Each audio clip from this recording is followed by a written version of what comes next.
Yo, what's going on, guys? Welcome back to episode 29 of the Pack Mentality Podcast, your number one source for Zombies Discourse. I'm Shorbzy, joined always alongside the young and talented AQ Devi.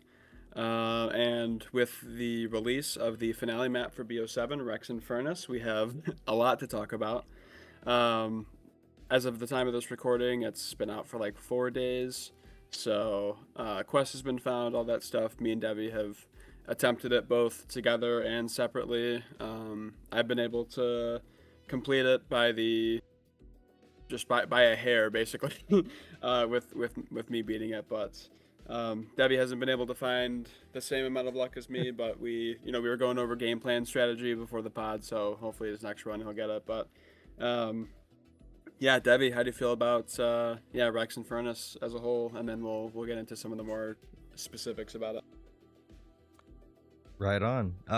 Rex Infernus, it is a very enjoyable map, I will say. There are a lot of asterisks like associated with that, and like it'll have to get down to like specifically what, because I think there are pros and cons in a lot of areas, but in general, I think it is very serviceable.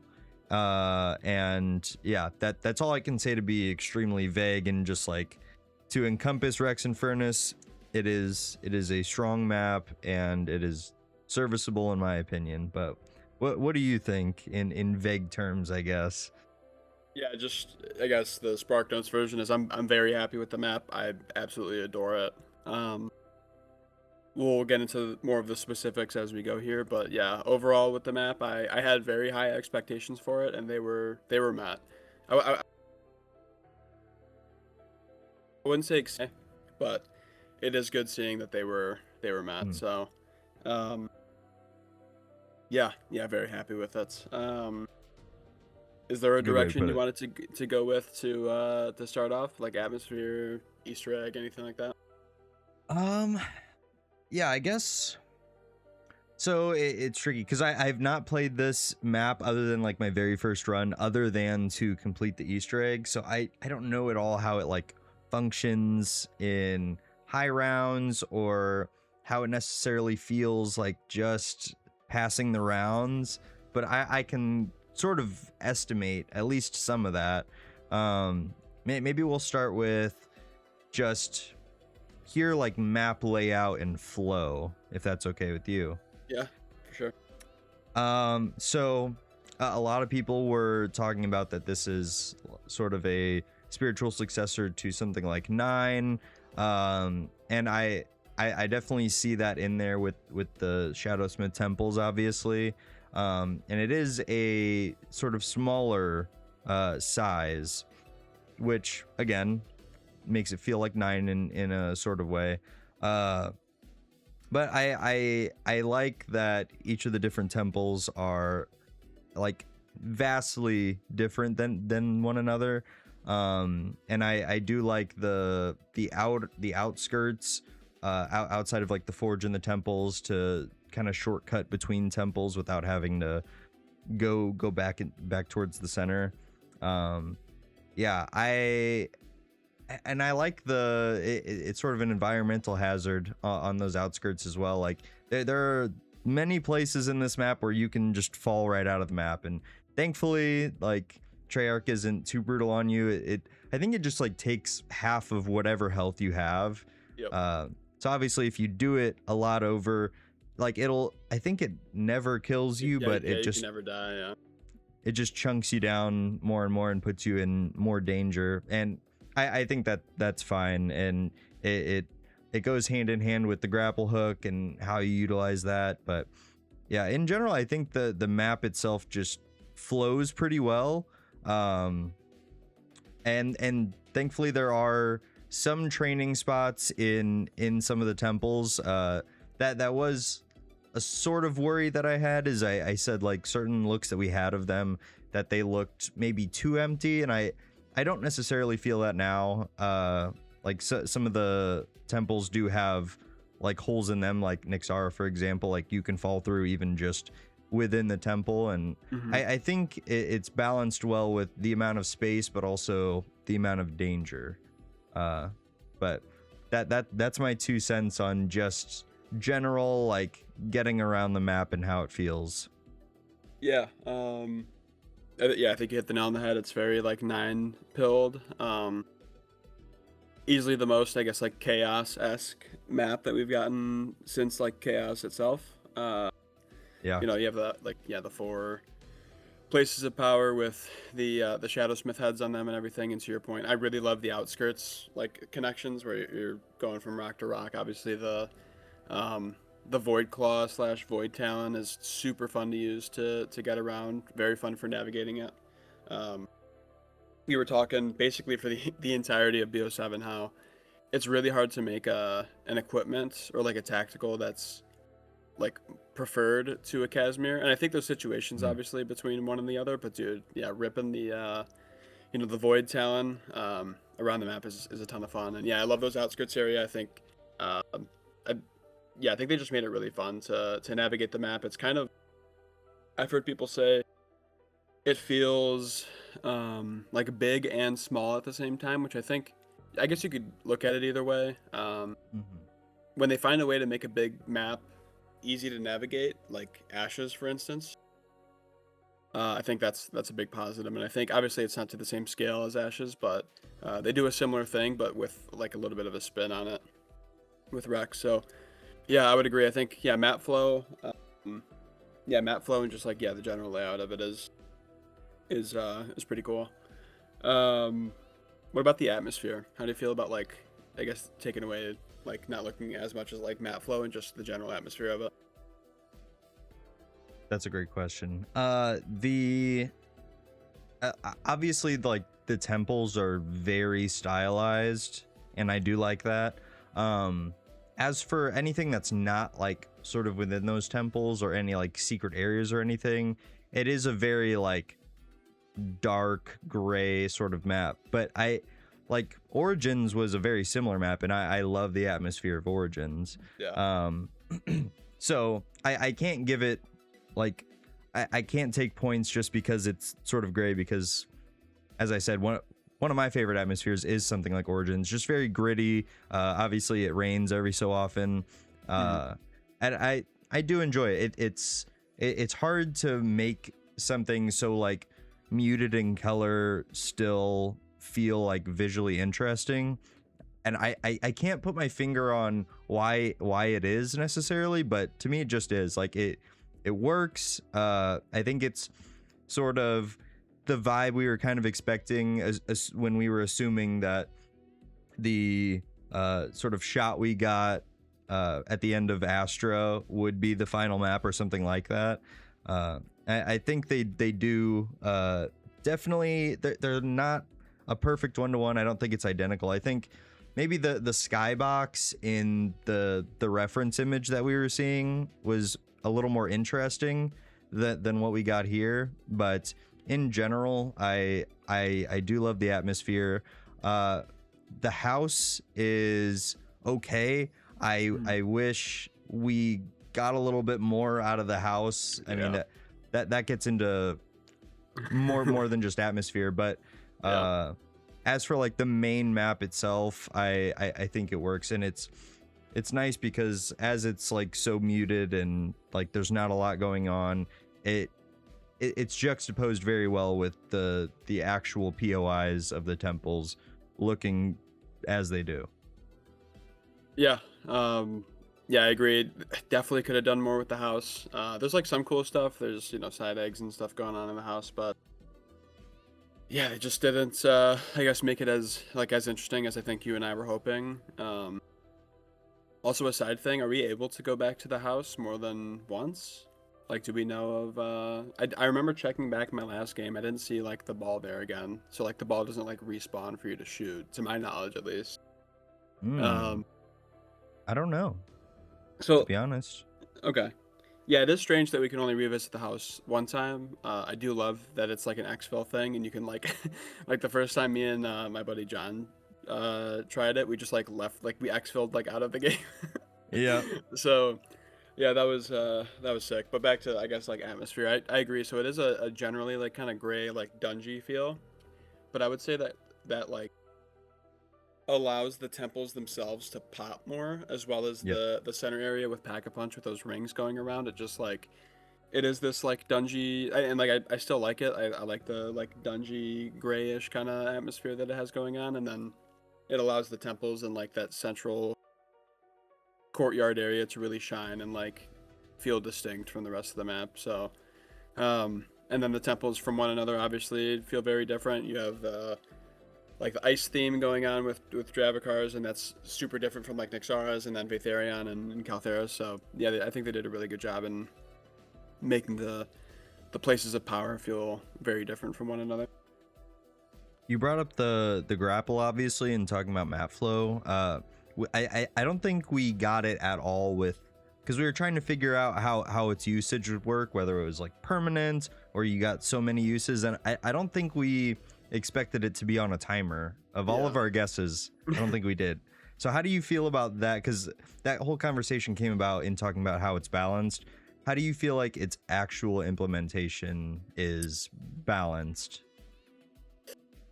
Yeah, so I when I first saw that it was like a limited time thing, I was not upset but like disappointed because I wanted it to be like a full-time grapple thing. Sure. But I guess now that I've sat with it for a little bit, I do think it was probably the best way to go about it. I mean, you have the different stations around the map that you can use, sort of like a beast mode or like afterlife system where you interact with it. You get to use it for whatever 30 or I think it's 30 for the claw and a minute for the talon. But then at the same time, you can also have like Casimirs or something if you want to. So like you're not just like stuck to the grapple hook and like you just can't use it again unless you get it from like the buy station or the crafting table or whatever it's called. So I think they implemented it really well. Like I'm sure like in terms of like application, it probably wasn't plausible for like us to be able to just grapple wherever we wanted. Like if I wanted to just grapple like off the side of like Nyxara's temple and like loop around the back, like something crazy like that. Obviously, you know, it's easy to like imagine doing something like that, but in terms of like implementation, obviously that's a little bit of a different story.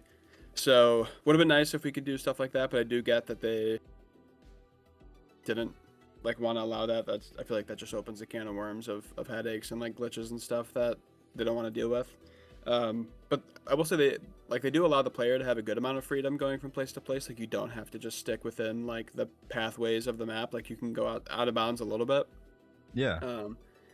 But yeah, the fact that it's on a timer, especially with like the talent upgrade, and that's like relatively easy to get. You get it for a minute at a time, and I don't know exactly how many uses you get per round, but I think 3 as far as I know.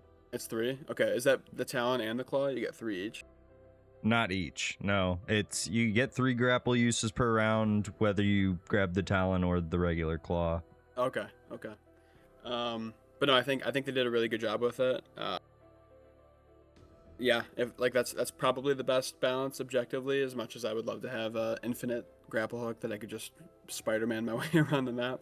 Yeah, it's a lot of fun. Visually, it looks amazing. I love the idea of like, I don't know exactly, like forging the eyeball in the altar there. Like it's a really cool idea. And I did see on Twitter. I haven't done it myself, but I guess you can. I was just telling you this when we were going over the strats before the pod.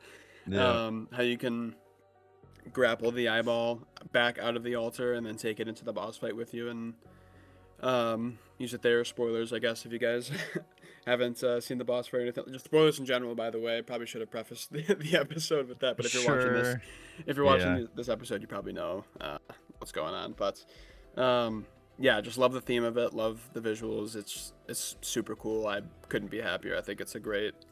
Like like I said, it's finally a tactical that can compete with Casimirs in terms of maybe not killing zombies, but just how much the player wants to use it. It's the much more fun option, I'll say that. So, what are your thoughts of the Void Claw / Void Talon, Debbie?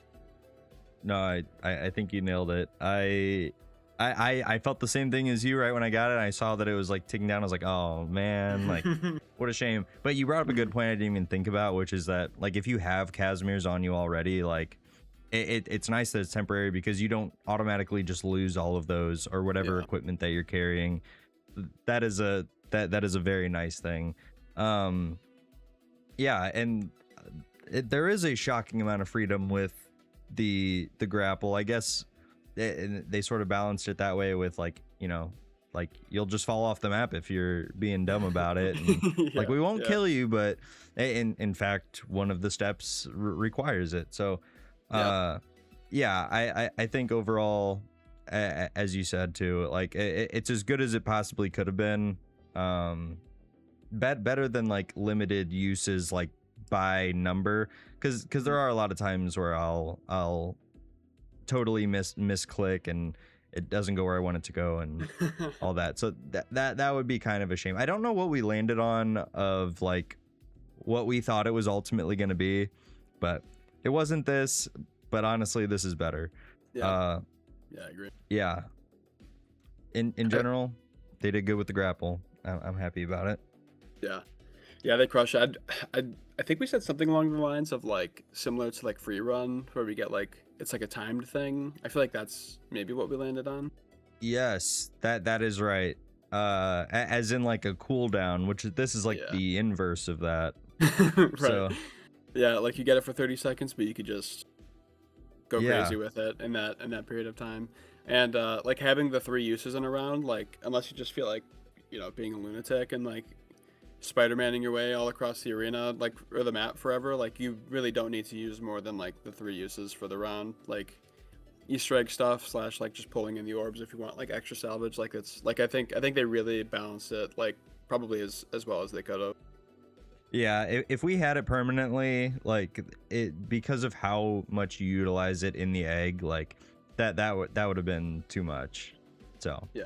Yeah. I think with the full context of how the egg works, as good as it possibly could have been. Yeah. Yeah, so that's a lot of fun.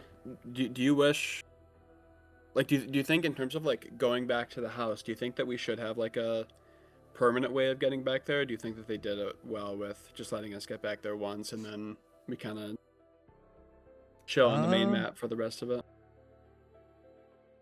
I mean, at the end of the day, like, yeah, why not?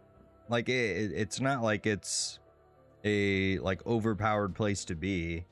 Right. Again, and I'm assuming you're operating under the impression that we only get the one go back, Yeah. and I think that is the case. So if that is the case, yeah, I don't get why we couldn't.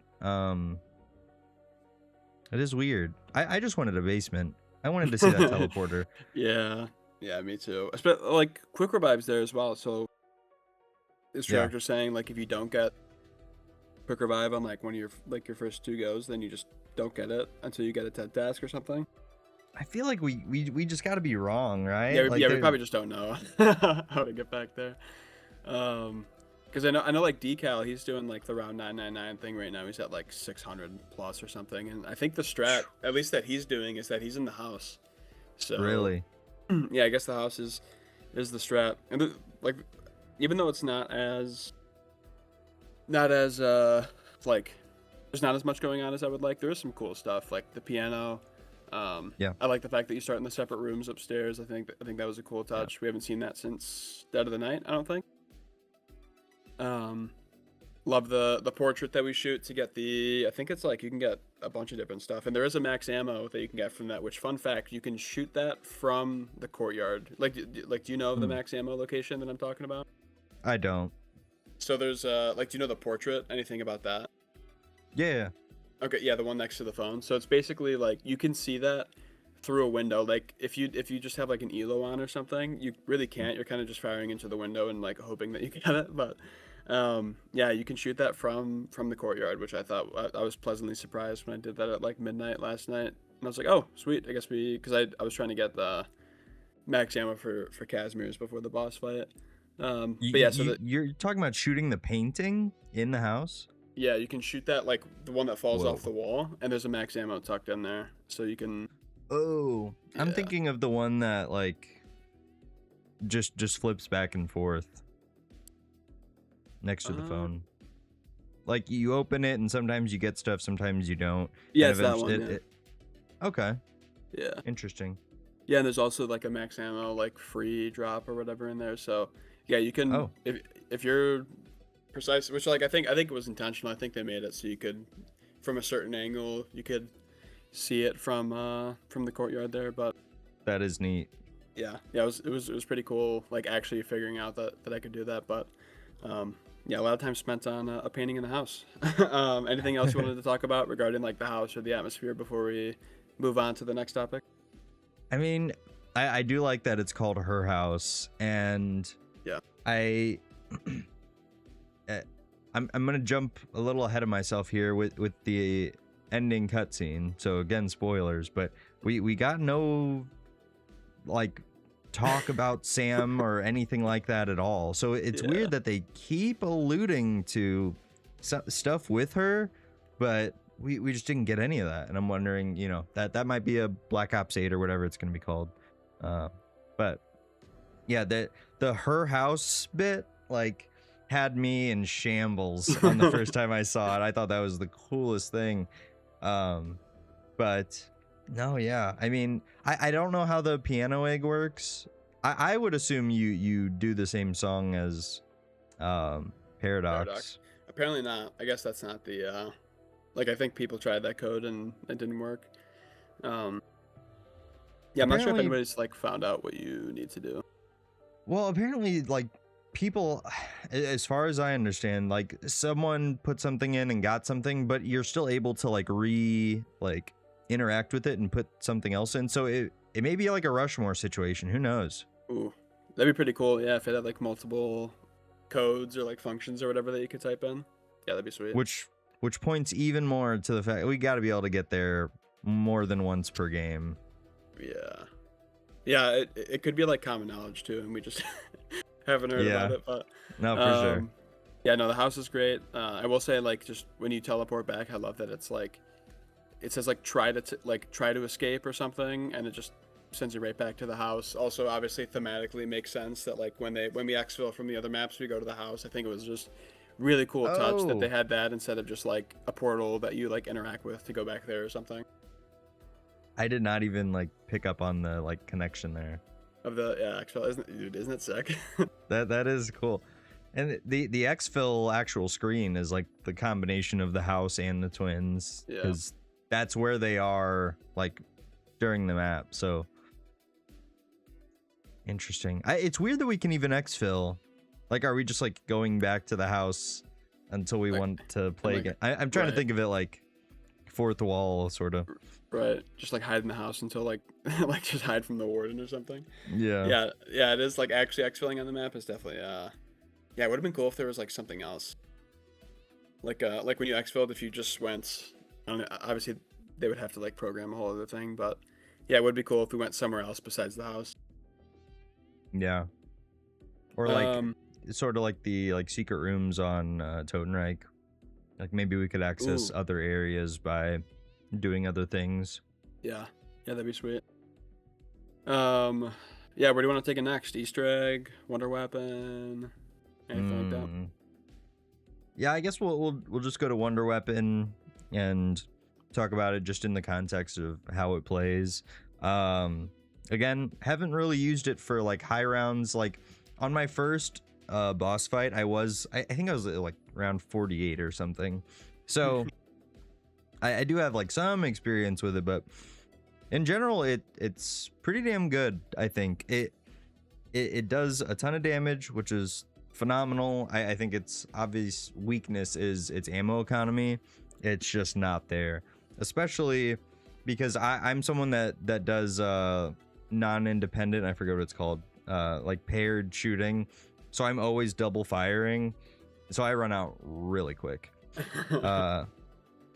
But no, yeah, it puts out good damage. I mean, I don't know like where its sort of fall off is, but I am happy with them. I like the aesthetic of them. Like obviously it's not the strongest aesthetic of the wonder weapons we've gotten. I might even argue that it's the weakest.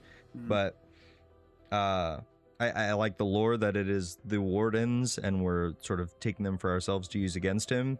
Yeah, ammo economy is just not there. Yeah, especially because it's useful in like the boss fight and stuff. You gotta keep a good amount of points with you to buy more ammo in the boss fight. But Yeah. yeah, it's your point. Pretty strong. Like I wasn't like overwhelmed by like I actually thought it was kind of weak my first playthrough, but I think as I like used it more, I got more comfortable with it, and I think it's like decently strong, I'd say. Yeah. Visually, yeah, probably it's between like that and the Blundergat, and that's not really like a knock against it. It's more so just the rest of the wonder weapons in BO7 are insane. Exactly. Um, and then yeah, the quest itself, kind of going through the, I don't know what you would call that, but the like shadowy, like woods place. I've heard it called the astral plane. I don't know where that necessarily comes from. It might be from a quote that I just missed, but I've heard it referred to as that, or just the forest. Okay, yeah. So yeah, when you go in the forest and there's like obviously the three different bodies that you got to interact with, and you get like the warden quotes and dude, Warden, like he was a pretty cruel, pretty cruel guy. I mean, he's like snapping like a kid's neck by the sounds of things. Yeah. There's yeah, a lot of craziness going on with the Warden, but I do think, I guess maybe I could see it getting old with like the quotes when it's like your 100th playthrough and you just want to get the parts and go build it. Yeah. But I that's personally a great don't. point. Yeah, I will say I personally don't mind. I like kind of just and there's another thing that like will kind of it's sort of like related, but I'm fine kind of just chilling out, like taking in the atmosphere and all that every time. Like I don't like feel like I'm in too big a rush to go and build the wonder weapon or anything. But no, it is cool getting the backstory. I guess at the same time it wouldn't hurt to have some kind of like skip to the quotes or something. Yeah. But you know, it's cool getting those parts, and then yeah, once you do the Dravacar puzzle, Dravacar just like freaking from like downtown just like yeets the the thing onto the anvil, just Yeah. like from nowhere. I think me and my buddy were talking about sort of like the presentation of like how we actually get the wonder weapon, and like it might be like one of, if not the coolest way that we actually like a wonder weapon is like presented to us, if that makes sense. No, yeah. Like yeah, so we like a few of the other ones that we went through, like the bows on DE, how they kind of like ascend from the like box statue thing, like Yeah. that's a cool one. I mean, the swords, of course. When you have like the dragon breathing the fire on the sword and making it into the like the upgraded version of it, stuff like that. So yeah, definitely one of the cooler like presentations of the wonder weapon, and yeah, it's solid. Obviously, I think the world was hoping for like variants and stuff, but we did not end up getting those because we're getting them in the elemental wonder weapon upgrade kit. So For the super Easter egg. yeah, of course, yeah. So yeah, overall, like where would you rank it among BO7, like in terms of the like the wonder weapon? Ooh, that's tough. Like, if we're talking about like just like fun to use, I do find them like very fun to Very use. fun. Yeah, I agree. More than the Sundergat, although I do really like the Sundergat. More than the LGM from Astra.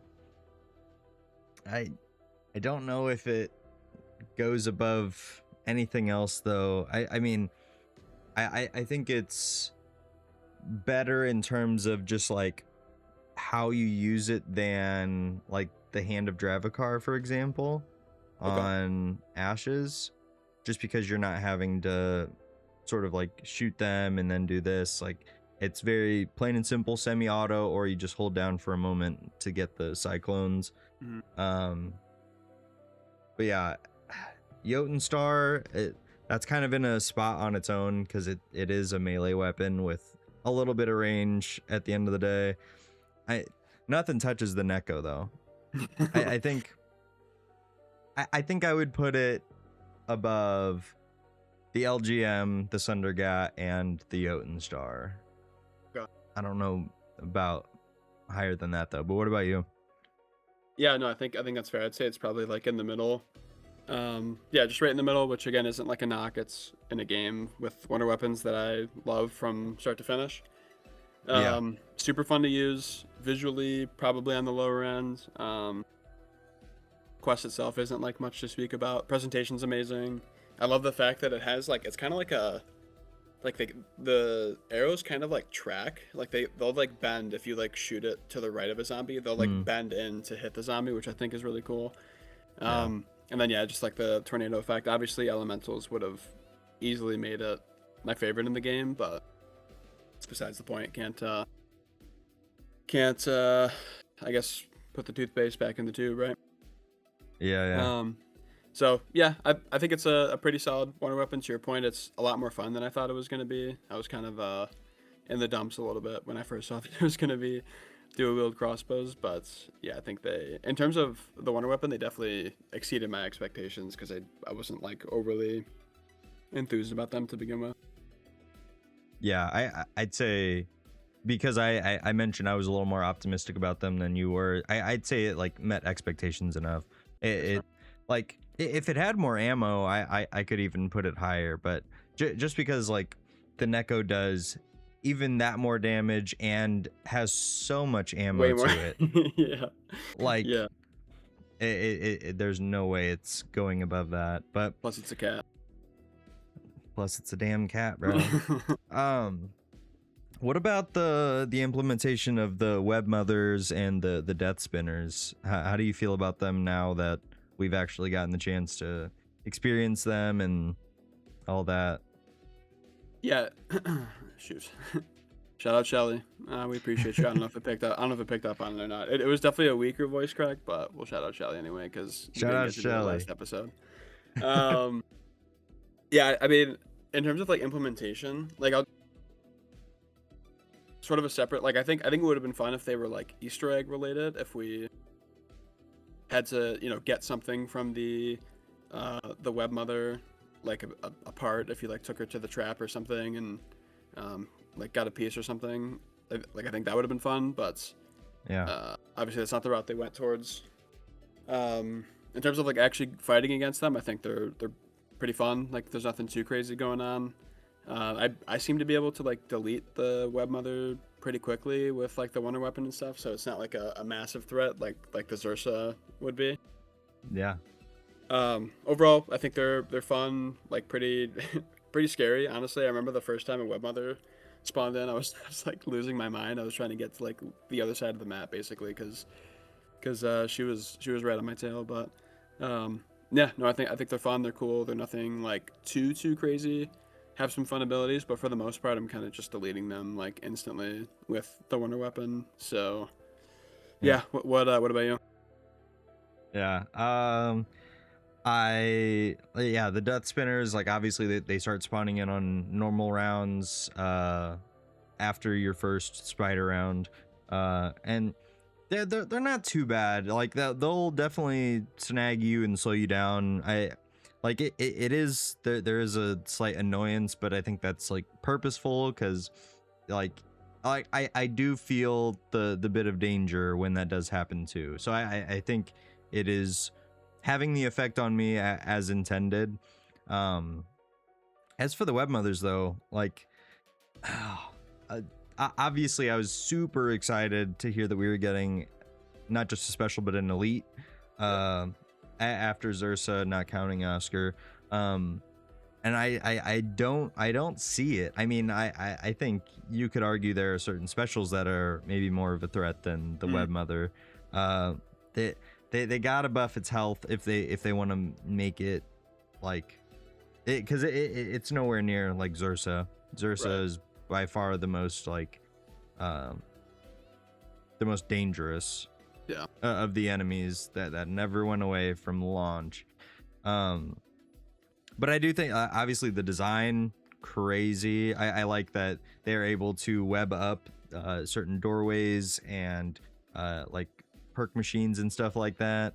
Mhm. I think they kind of had to do that. Just if they did it on Zetsubo and then brought back spiders and didn't have them do that, that would seem a little strange. But Right. in general, I like the spider enemies. I think they do aesthetically fit the map. I don't know exactly why. Like there is a spider theme in there. But I totally agree. It is strange that they're not really utilized at all in the egg. I didn't even think about that till you mentioned it. So Yeah.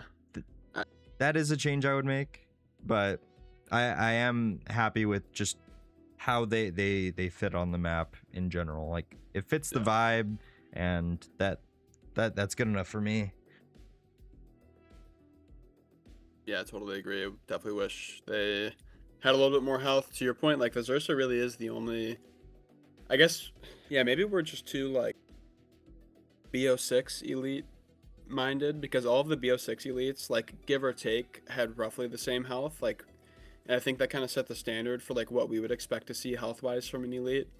Yeah. Which is the Zersa. Like the Zersa was like basically on par with like the health of those, and then obviously we got like the George Romero type of elite and Oscar, which like doesn't really count, and then yeah, these to your point, I shouldn't even think about that. Have like the same, like they're basically like a special. They're honestly a specialist Yeah.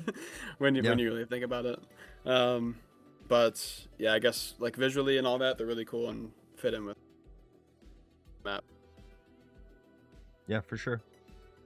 How do you feel about Widow's Wine since you're the residents? New perk, new all that enjoyer. So I am using some like weaker augments just so it doesn't do anything that I don't want it to do while I'm working on the egg. Okay. So I can only speak to that and say like, you know, it does its job enough. It holds some charges, and if I get down to near lethal health, like it does proc, and it cocoons all the zombies for me. But yeah, I feel like it could be stronger if I was using it at its full capacity. um it doesn't, I don't know. In general, I'm not like almost dying all the time, so I'm not experiencing it a lot. But I'm sure someone like Decal is absolutely loving it. So it's okay. It, for what I've used it for, it's Yeah. okay. I'm sure it does more. But yeah, as of right now, I'd say I'm a little underwhelmed, but I haven't fully experienced it or used it in its full capacity. Okay. Yeah, I'd probably agree. It's a nice, I guess, like another kind of get out of jail free card. It doesn't like. I don't think it's as crazy as like OG Widow's Wine or like Winter's Wail or anything like that. But again, it's another thing that'll kind of just slow down the zombies around you and yeah, get you out of a tight spot if you don't have like an Ether Shroud or something. I would never prioritize Widow's Widow's Wine Wine. Yeah, me neither. in this, I don't think. Agreed. Yeah, but again, it's the 14th perk or something in the game, so it definitely has plenty of help. Whereas in BO3, it was like one of eight perks, 9 perks. Yeah. So yeah, a little bit more help to your points, and then yeah, it's fine. Fits in with the theme of the map, which is spiders for some reason. And, that's the biggest compliment I can give it. Yeah, it fits in with the theme. This portion of today's episode is sponsored by W Energy, energy drinks, but better. W Energy has not only removed any sugar, artificial colors, dyes, or all those other chemical fillers that the competitors like to sneak in, but it boasts a steady energy that lasts with no jitters or crash. Thanks to its use of coffee fruit extract along with other vitamins and amino acids that keep your brain working at its highest level, once you switch to W, you'll be kissing the other energy brands goodbye. And for those who are less tolerant of the stimulation of caffeine like myself, W offers a purely hydration-based blend packed with all those same vitamins along with the much-needed electrolytes. I myself am partial to the Grandma's Lemonade flavor, which gives a sweet twist on a nostalgic classic. If you're interested in trying W Energy yourself or just want to support the Pack Mentality podcast directly, you can hit the link in the description and use code AQDEVY at checkout for 10% off your order. That's AQDEVY at checkout for 10% off your order, and thank you to W Energy for sponsoring this portion of today's episode. Cool. Yeah, anything else, or do you want to do Easter egg next? I'm trying to think of things that aren't Easter egg, which I'm struggling with. I think we've covered all the sort of bells and whistles of the map outside of its main offering in the egg. So yeah, I think we ought to tackle the egg to start. Yeah, so I guess I'll give my thoughts as the resident Easter egg guy. I love it. I like adore this Easter egg, dude. I think it's it's one of my favorite Easter eggs ever. I know a lot of people have some issues with it, like on solo especially. Angling those dang like beams to like the exact right spot, and then you're getting mauled by a zombie while you're doing that, and you gotta like kill a few zombies to like see if you got the right spot. And yeah, it's definitely gonna be a bit of a head case, but yeah, overall, dude, the quest, I mean, the puzzles are super fun. They're actually like somewhat, some of them are like kind of difficult puzzles. I remember me and my buddy solving the Vatherion one. We do like just like monkey brained like zombies players just like staring at the fire thing with like the hand, and we're like, what do we do with this? It took us like 20 minutes, and then I was like, wait, so what if we and then yeah, we kind of like figured it out and got all excited. So like that was fun. The Vatherion puzzle's a good time. The Nexara ones, okay. I think it's a fine puzzle. Would have been cool if it was a little bit more difficult. Love the Dravikar one. That one's a ton of fun. And then Caltheris is definitely like the easiest kind of like, I don't even know if I would count that as a puzzle, but yeah, all that stuff's cool. I love the visuals that we get with the ring. Not only like when you pack or like forge the Nexus, but also when you actually align the things up with like one of the places of power, how it breaks through the arch, and then yeah, allows like, dude, stuff like that is just, it's so grandiose that it's like yeah, the stuff like that. I think that's a big reason why I love Dead of the Night, is you actually like can visually see like it's very rewarding when you do certain steps, because something in the map changes. Yeah. And then those pressure plate things that you have to do are just just so like getting a free ray gun in BO1 kind of thing. Like you're just like ADSing for 30 seconds, or I guess like recent development, I guess the Dravikar one is plating up while you're standing on Dravikar's pressure plate. Yeah, I think you have to take so much damage. Oh, is it? And then plate up. Oh, okay. Which makes sense with what I was telling you. Not Not 100%.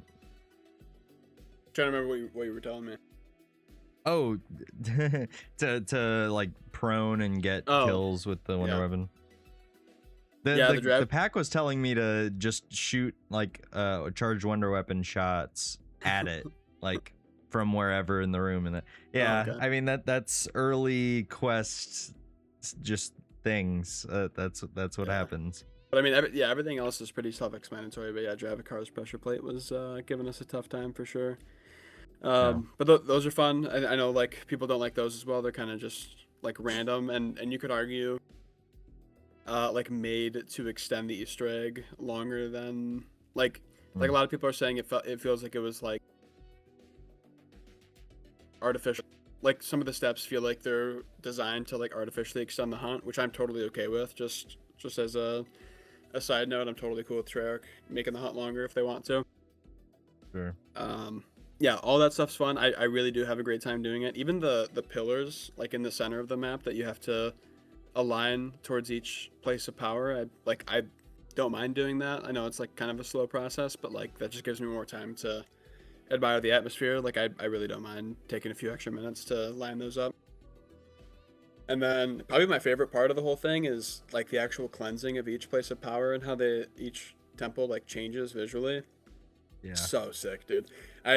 You and I did it our first playthrough together, and I didn't know that was a thing because the quest was like pretty new, and I was like, whoa, like that's such a sick thing that they did. And we were talking in the Discord, not me and you, but me and some of the guys in the pack, about how like stuff visually changing in the map feels so rewarding for an Easter egg. Like we were kind of asking for that to be like a bigger thing in Zombies for a while.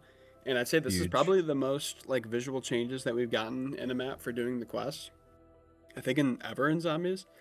Moorman brought up like the lava at the end of Tog, but like you don't really get to like play zombies in that. It's kind of just like at the end. So yeah, I love that they did that. And then yeah, that obviously leads to the boss fight, that whole like descending through this like Coliseum thing. And dude, it honestly feels like a Disney ride. That was like my first thought. It's like it just feels like you're just in this like thing with like strangers, and then it like descends and goes like I don't know why it just reminded me of a Disney ride. But it was, yeah, I thought that was fun. And then obviously that leads into the boss fight, which we can probably talk about after this, but yeah, that was kind of my Oh, like ram. Oh, what's up? sorry, it cut out for me a little bit. Oh, my bad. But yeah, I was just saying like that was me just rambling on about the Easter egg, and you could tell I like it because I didn't have a cohesive thought throughout the entire thing. But what are your thoughts about the Easter egg, Devin? No, yeah, it's phenomenal. I'm extremely satisfied. I would say it exceeded my expectations.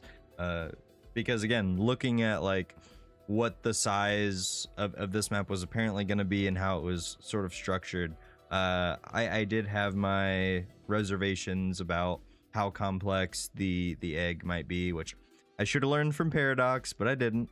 And once again, Treyarch delivered on the egg. So happy about that. Yeah, love all the puzzles that are implemented within the temples. Like, yeah, I didn't really talk about Quest so much with like the Wonder Weapon, but once you get past that point, like it just goes bananas, and it is sort of like a non-linear, like it's in there a little bit, but there's a lot of things you can be doing at all times. I said to Shelly that the egg feels sort of short. Like I can pretty consistently get to the boss fight in like the early to mid 20s, which that is like pretty early, I would say. But while it is short, like it is very involved. Like you are juggling a lot of things the entire time. Like if you're really trying to get to the boss fight in as early of a round as possible, like you are having to keep your wits about you, because if you forget one little thing and the round changes to something you don't want, or the weather changes to something you don't want, you might have to wait X number of rounds before you get the opportunity to do what you want to do again. And I do like that aspect, that it is like, if you know what you're doing, you are definitely rewarded for that. And if you're unsure on certain things, like you're just like artificially like punishing yourself. Right. Yeah, I love the Vatherion puzzle. I thankfully like memorized it pretty quickly, but I love the idea of it. It can be a little finicky. I don't know if I'm just bad, but like having to be pretty specific with where your cursor is, because a lot of times I'll have 3 blocks with the fire on the bottom and the water on top, and I'll go to pull fire out, but I pull the hand out and they touch and I gotta restart, and that sucks. But gotta wait till next round. Yeah, which, oh well. And it's got to be weird too for people that like I have paddles. I have the dual edge controller with paddles on the back, so I'm like holding square with one of my paddles and being able to run around and move. But for people that don't have that use controller, I can see why it would be kind of even more cumbersome to like be holding square and bringing all the blocks even just to the main spot. Right. But in general, great puzzle, great idea for a puzzle. The Caltheris one, while it is super simple, it is super useful. I finally used it for my first time on my last egg run, and it is like it's not required, but it might as well be a necessity, because that way you're not having to pass rounds and wait for purple orbs to spawn. This is just giving you freebies every round, and yeah, might as well be required. Dravicars, it's cool, like the concept of it's cool, but when you have a solver, it kind of minimizes it a little bit.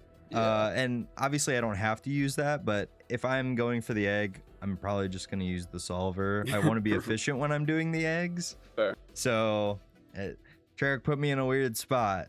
And then Nyxara's, it is cool. I agree with you. I wish it was a little more complex. Even just like it seems like it's pretty consistent as to like exactly what which ones are gonna go where. I wish there was a little bit more variation where like for one laser, like on one game you'd have to hit it once, on another you might have to hit it twice for it to line up properly.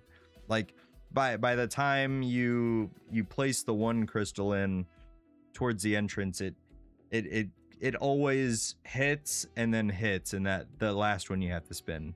Yeah. I wish there was more variation in there. It doesn't feel as random as it could, but Agreed.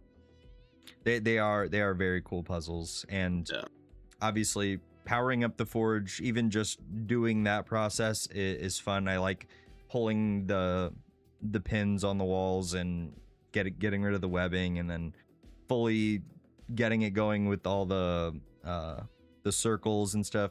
That whole like ending where you're finally like fully cleansing them is so neat. Smashing the symbol zombies with the Titan hands. It would be better if the Titan shackle symbols were randomized, but it does again make it easier for me because I have them memorized now.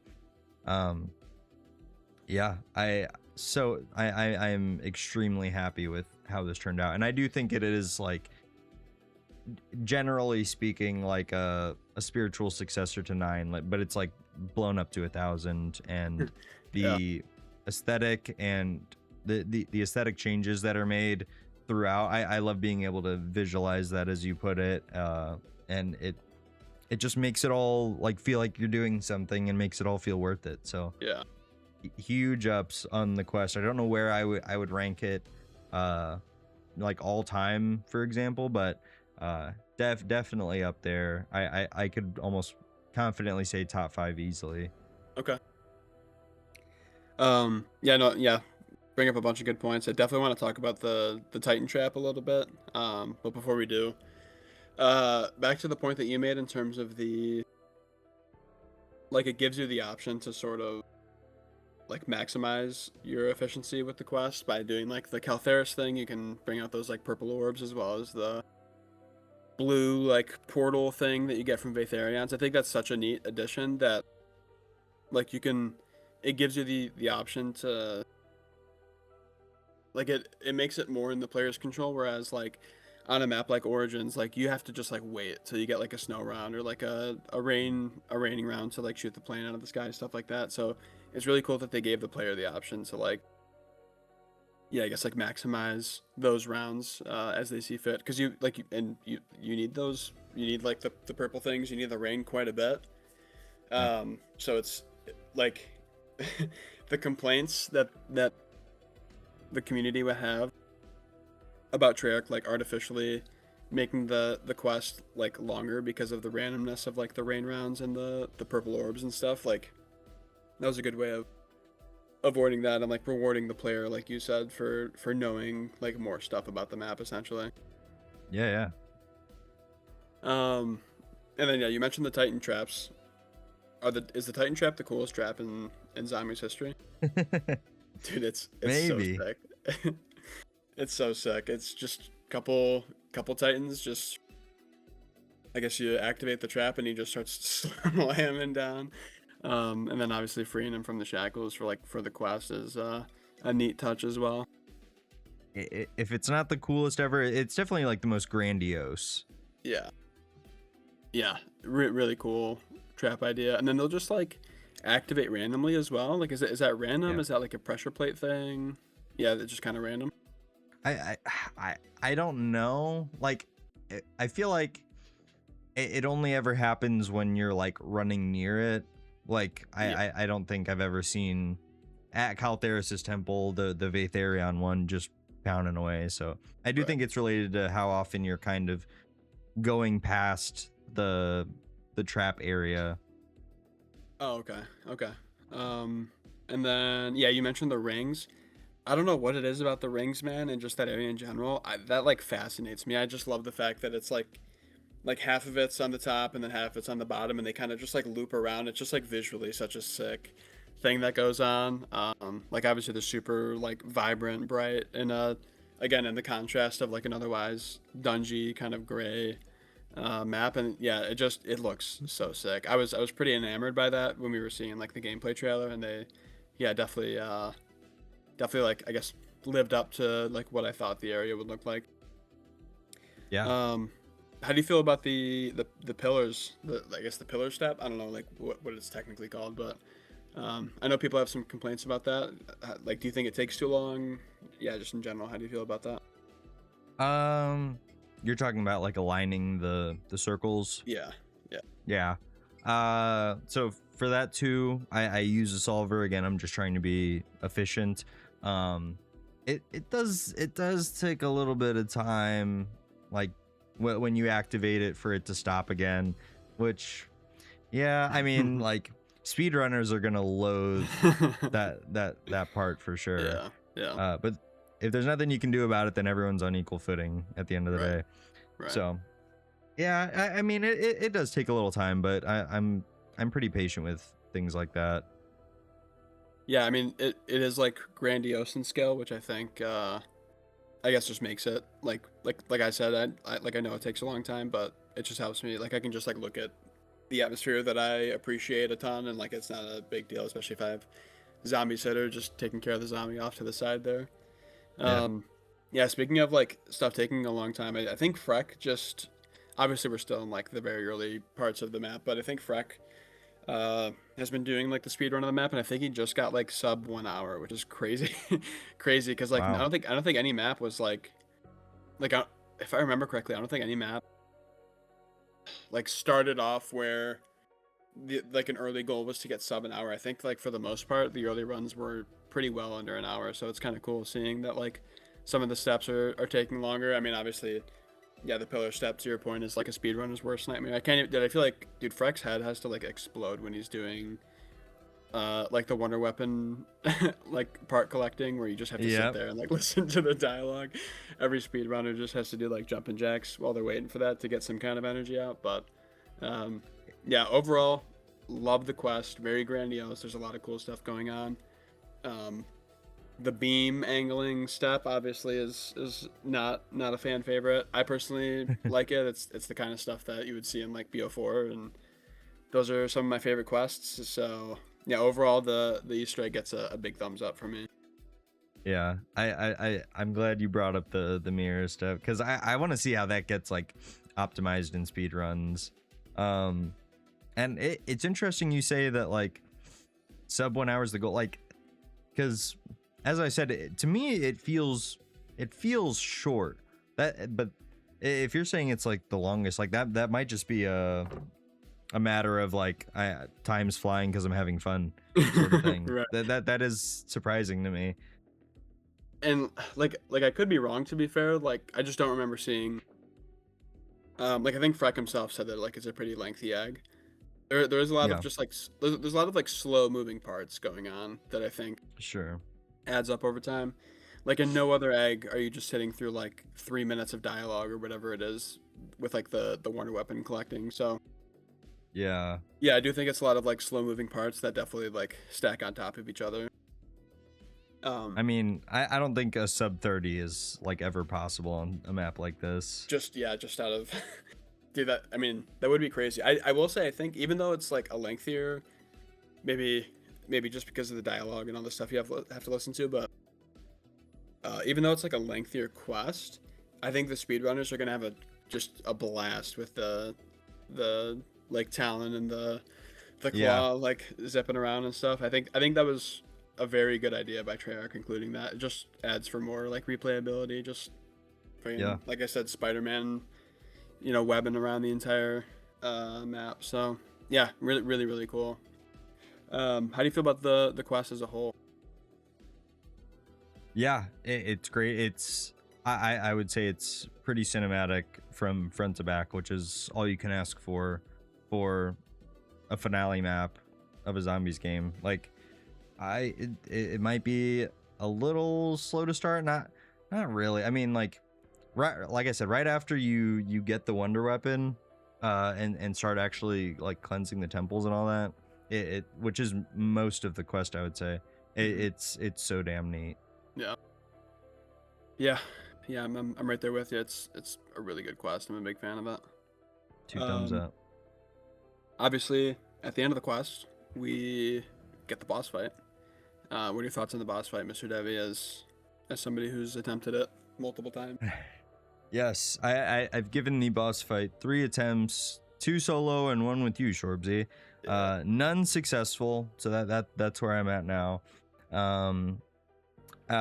It's wild. Yeah, yeah, it's a good way of putting it.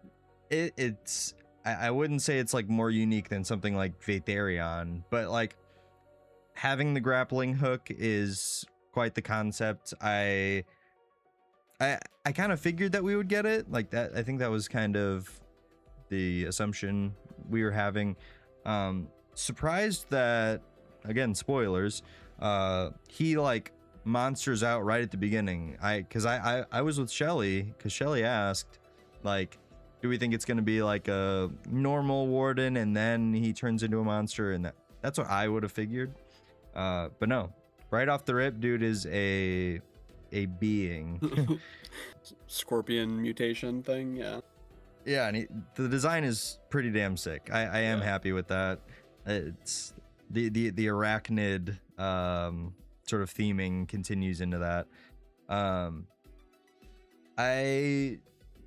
Phase 1 is pretty simple. I mean, you're just shooting the skulls, trying to stun him. After that, once the shadow souls start spawning in, you have to prioritize those. My cat just dropped my water bottle. Yeah, the wipe attacks, like, thankfully it's not something you just hide, but it's something that you like stop from happening. I do think that adds a lot of urgency when you see them starting to charge up. Yeah. The stingers are cool. Like again, it fits the theming and all that. They're not too much of a threat unless like he launches you into one of the stingers. Like he'll combo you sometimes. Like he'll charge you and then spin his ass on you and then swat you with it and then do a little. He's wild. Yeah. Shout out to all the devs that worked on like the programming, like animation and all that, because it is a sight to behold. I do like at the end of phase 2 that we get teleported and we get like a sort of mini challenge, which kind of reminds me of like the Sam boss fight on Reckoning, where if we're successful we get rewarded. I've never actually failed that step. I don't know if it's like a boss failure if you don't get that, but I do like that we are rewarded for the, like, we get a temporary like overheal. Yeah, I beat phase 3 one time and that was with you, and that was when we learned that it's not just 3 phases, which is so cool too. They fake you out, and I was not expecting that. I totally should have, but I'm glad that they did it, and I'll be able to speak with a little more confidence on the next pod, because I will have it done by then, I swear. But yeah, in general, very cinematic boss fight, very challenging boss fight, which it absolutely had to be for the finale. And I can't wait to like lock in and actually defeat the thing. Right. Yeah, speaking of, I mean, hopefully you get it done before the next pod. We're recording the next pod in a couple days here with a very special guest, by the way. Please stay tuned for our next pod. But yeah, so yeah, you got like basically tomorrow to beat it, or I mean tonight maybe. I'll try if I can. It's it's a doozy of a boss fight. And full disclosure, when Debbie and I did it together, I was of no help to Debbie at all. I like went down early and often, had like 3 perks like 5 minutes in. It was a rough go. I was just kind of like a little like assistant to Debbie. I was trying my best though. But no, yeah, it did end up getting to the 4th phase, which when we finished the 3rd one, it was so difficult to that point that I like didn't even think, like when like Caltheris, when you first beat like the 1st phase or even the first 2, it's like, okay, like that was pretty easy. I feel like there's like more to come kind of thing. Yeah. Whereas when we got through like the full 3 phases of the warden, I was like, wow, like we did it. And then he just Jason Voorhees like comes back to life just on our domes, and then of course is even more powerful and there's more going on. Yeah, we were in a call with a bunch of the guys from the pack, but we muted them, so they heard all of our all of our our struggles and how naive we were when we thought that we beat it and all that. So yeah, it was it was a good time. But yeah, to your point, you kind of just see him in the scorpion form to start. Um, yeah, you don't face the warden in his original form, I guess. We don't see the warden as the warden that we see in the cutscene. We don't see him at all like that in any of the maps or anything, which I thought was just kind of a interesting point. Yeah. So yeah, that I don't know if I would have preferred that. I think it's a cool it's a really cool boss design, and to your point, super hectic, super fast, especially with all the tentacle things. I forget what you called them, but yeah, the tentacle thing is kind of rising from the arena. It literally feels like you're just, I don't even know. It feels like you're getting bullied basically, where there's 8 people around you and you're just constantly getting shoved between a bunch of people. There's really Yeah. not a lot of time to breathe in the boss fight, but I guess another really cool thing about the claw is you prefer the claw to the Casimirs in the boss fight, because if you get launched off the map, dude, you're losing a bunch of health and shield, and it's just so much better to have the claw on you to grapple back to the boss fight arena, which is another really cool mechanic. It's pretty cinematic, getting launched off and then you just grapple back on and get right back into the fight, as opposed to falling down. I didn't even think about doing that. Oh really? I Dude, was just dude, I was it's just using it to move faster, around the shooting arena. it ahead of me. That's fair. Yeah, no, dude, it's straight movie shit going on when you get launched off the arena but grapple back on. Because dude, yeah, it takes a bunch of health and shield when you fall off the arena. So that's Yeah. another tip. That's another strat, bro. Just Thank you. the hook is critical, man. Definitely grab that as much as you can. Yeah, I mean, it's a really good boss fight. Personally, I think I have a top tier for BO7, which is Warden, Dravikar, Vaetherion, and you could Yeah. really cycle between those 3 on any given day, in my opinion. So it's potentially my favorite, but for sure top 3. Where do you think the Warden boss fight stacks up compared to the rest of BO7? Oh, good question. I mean, definitely on the upper half, which there's a lot of hitters in this game. I mean, Vaetherion, Yeah. Dravikar, Nixara, I don't even know. It would be top 4 along with those 3, and I don't know where I place any of those. Definitely Caltheris is pretty standard, I would say. Caltheris can be quite difficult, of course, but it is pretty standard in just how you go about completing it. And then the Dark Heart is it is extremely different from a normal boss fight, so to speak, but I'd say it's pretty easy, at least on something like standard. Cursed, it puts you in a little bit more of a spot, and I get that. But yeah, I would say top 4, and that's not to say anything. It means almost nothing. But incredibly strong. I could see it being my favorite. I could see it being, unfortunately, underneath a few. We've just had so many good boss fights in BO7, and I don't know if I can speak to it too what's the word? I haven't beat it yet, so I don't want to say, I don't want to say too much about how I feel about it when I've yet to even fully technically experience it. So yeah, with that said, it's pretty damn good. I'm just happy that it's difficult.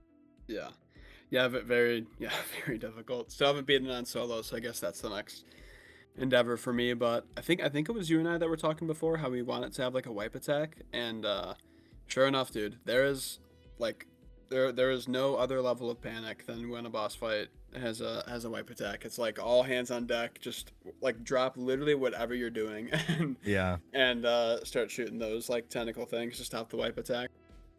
that's actually how I lost the one right before we start. Yeah, I tried to get by really quick before we recorded this, just so I could talk about the cutscene and all that stuff. I had to watch it separately, too much of my chagrin.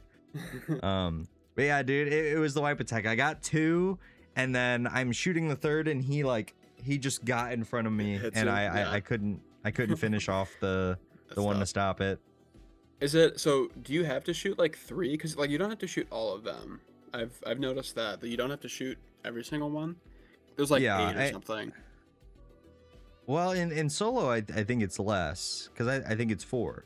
Oh, so is it? Okay. I destroyed 2, and that wasn't enough. I think 3 would have done it. So maybe it's 6 for 2 players. I wonder what this looks like as a 4-player boss fight. Oh gosh, probably even more chaotic, which is saying a lot, yeah. But his attacks are much more like sort of like he has to be on you specifically. Like he's not just like beaming the whole arena and like he's catching everybody no matter what. Yeah. So I wonder if having him like sort of split up makes it easier. There are aspects to the egg as well that seem like they're kind of leaning more into like they want you to do it in co-op, which I haven't felt so much in BO7 until this. So it would check out that the boss fight definitely rewards bringing in a couple buddies. Yeah, no, I agree with that. What was I gonna say? Yeah, I guess even if you have a 4-person team, like I said, it feels like you're just getting bullied the entire time. Like there's like in between phases with all the other boss fights, I'd say, where you can kind of just like breathe a little bit while like the next thing gets set up. Yeah. There's really none of that going on. Like I said, like the tentacles are pushing you, like the portal things are just like raining down whatever on you the entire time. Like like I said, you're just getting, like you just always like. There's always a chance that you're taking damage from something. Zombies are spawning in, like not even to mention the zombies in the map. Oh yeah, super spring no matter what. Shockingly, the only time I breathe is when I get teleported to the prison. Yeah, that's literally the only like chill moment that you get in the boss fight. Yeah. But yeah, I was very, very happy to finally beat it and get that all-timer of a cutscene that we got. Best cutscene of all time, some are saying. What are your thoughts? Unless you had any more thoughts on the boss fight, what are your thoughts on the cutscene, Mr. Debbie? Yeah, I was a little just like, I don't know how much it affected my feelings of the cutscene, but I was watching it like upsettedly that I hadn't gotten it like on my own. Just disgruntled watching it. Yeah, and along with the fact that I already had some slight preconceived notion of how people felt about it already, which was a lot of I think disappointment was the sort of sentiment. Not that it was bad necessarily, but that it didn't live up to expectations. And I think I can agree with that. Like it's not like the end cutscene pissed me off or that it like specifically didn't show something that I was wanting it to. I don't think. And we do have a dead drop from Warman later, so I won't go into too much detail about certain things, but yeah, I think I have a lot of questions about it. Yeah. That I don't know if and when we'll ever get answers for. And you know, a game leaving us on questions, it's no stranger to the mode. Like that seems to be a pretty consistent thing. Yep. But yeah, I literally like filmed my reaction to it right before we started recording this, so I've yet to actually digest it and see what details other people are talking about. But yeah, I'll get into more specifics. But yeah, what do you think about it just at a very simple level? Yeah, I was definitely like not super stoked about it. I like just having good cutscenes and good story makes Zombies much more like fruitful, I think. I look at like BO2 through BO4 basically. Like I think that's kind of when the story was at its best. Yeah. Yeah, I was having a discussion with Warman and Tom in the Discord earlier. Shout out Warman and Tom. And like we were basically just talking about the cutscene, other things about Rex. And I am fine. Like I like the outcome, I guess. Like I like what they left us off with, and I'm not sure how like how much we should talk about specifics, or if you want to save that for the dead drop. But like the outcome in terms of like we get to like we're pretty confident that we're playing as Tempest in the next Zombies game. Right. Getting rid of Requiem, that's basically what I asked for. Like that's what I wanted. Or I think that was my second choice behind like just getting a new crew, like new story, all that. Like that was probably my second choice. Yeah. But like there is a preferred, like I do think it's a good choice to just get rid of Requiem. You know, keep Tempest, and then try to build off of like the Tempest storyline, where in my opinion they're much more interesting, and who knows like what endeavor they're gonna go on for the next Zombies title. But yeah, just the way that they like, so like I said, the outcome, I think like I'm happy with the outcome of like who we're playing as in the next mode, and like that they got rid of Requiem. It's just the way that they did it, man. That cutscene is something else. It's such a strange, like me and my buddy John, we beat it at like 2 a.m. last night, and we were like laughing during the cutscene because some of the stuff in it is just like ridiculous. Like like Requiem like around the like baby Ava, and they're just like in their clothes that they've been in for the entire storyline. I mean, yeah, that's one thing. Apparently, like some of the stuff in like that hospital is like reused assets. I guess like the sign is from like a multiplayer map. Maya just like going home to like her family. I just thought that was strange. Like she was kind of useless for the story. A lot of these points are from Warman, by the way. Warman's much more nuanced in the story than I am.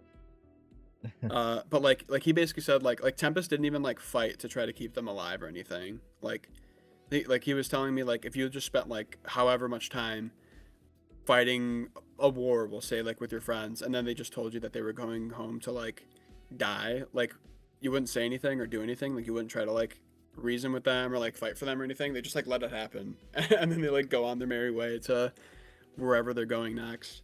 Yeah, just so much. Yeah, BO7 as a whole is a phenomenal experience. One of, if not my favorite Zombies games ever.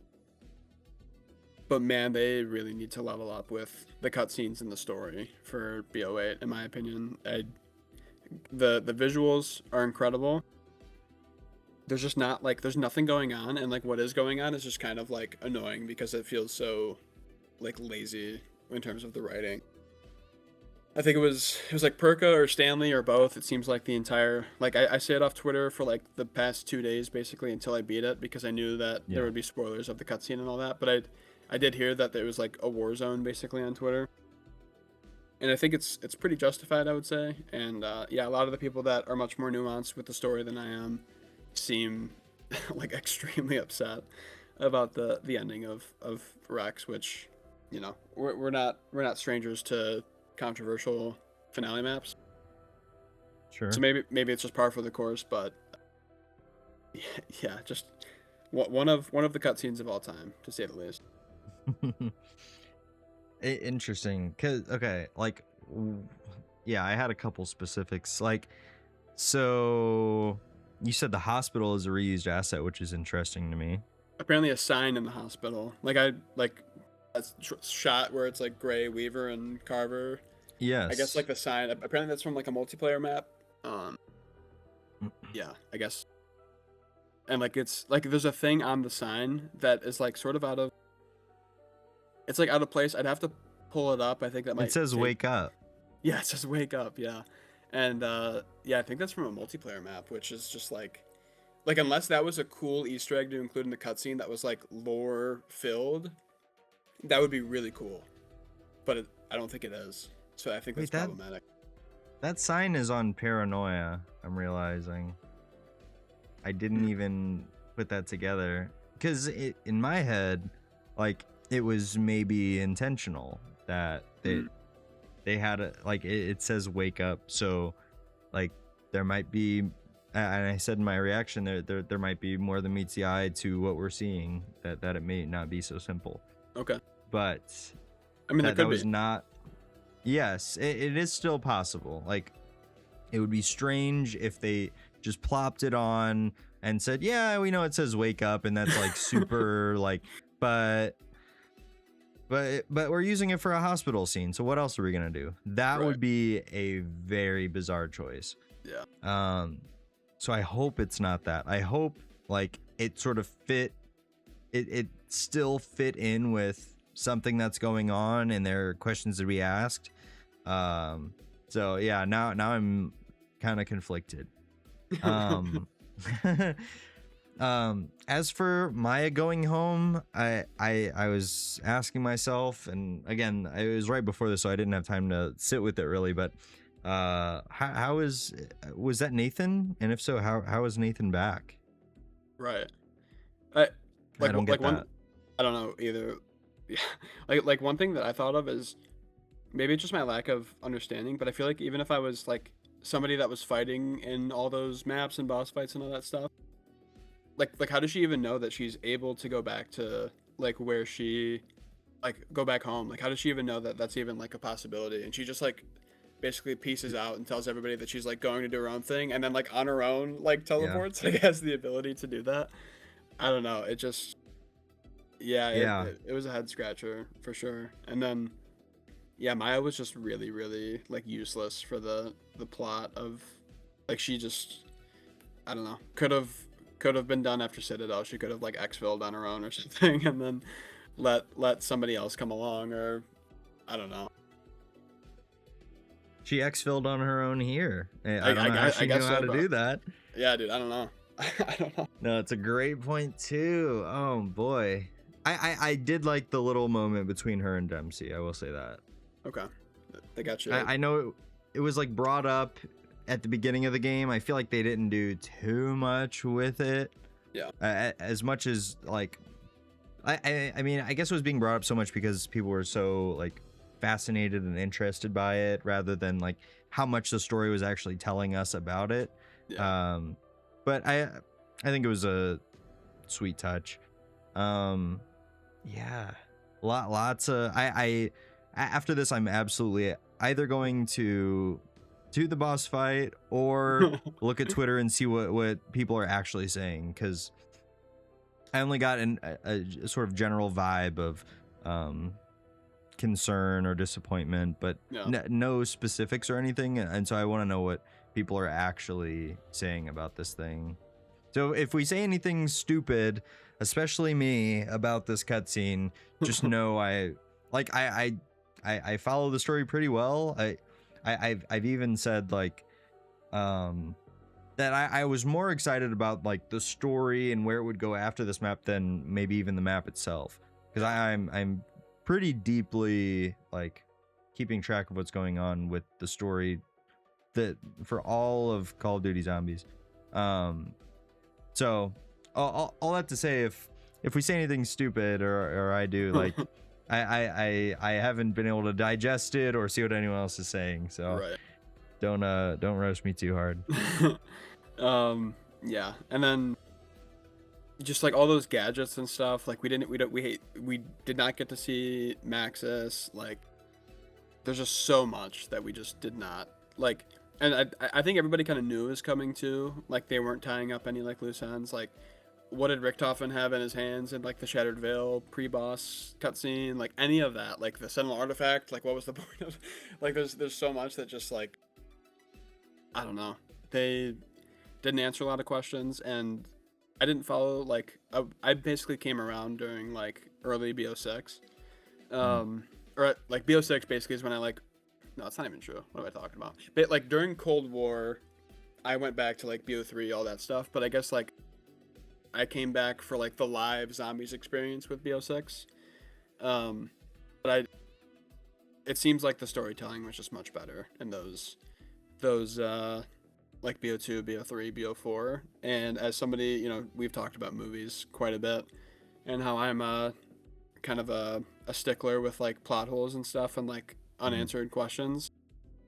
I mean, this is just like plot holes on unanswered questions. Like I just, yeah, it didn't do it for me. I want to be invested in the story. I guess I just don't find the story to be like overly fascinating. Yeah. I'm like, if there's something to be interested in zombies related, like I'm gonna I'm more than happy to jump into it. I just didn't think the storyline was all that interesting, and yeah, it definitely didn't end well in my opinion. Hopefully, I put out a post on Twitter like even before Rex dropped. It was basically after the intro cutscene, basically saying everything else is so locked in. If they can just level up with the cutscenes and the story, like, Yeah. Treyarch's next title will be like generational, but they need to level up in that regard.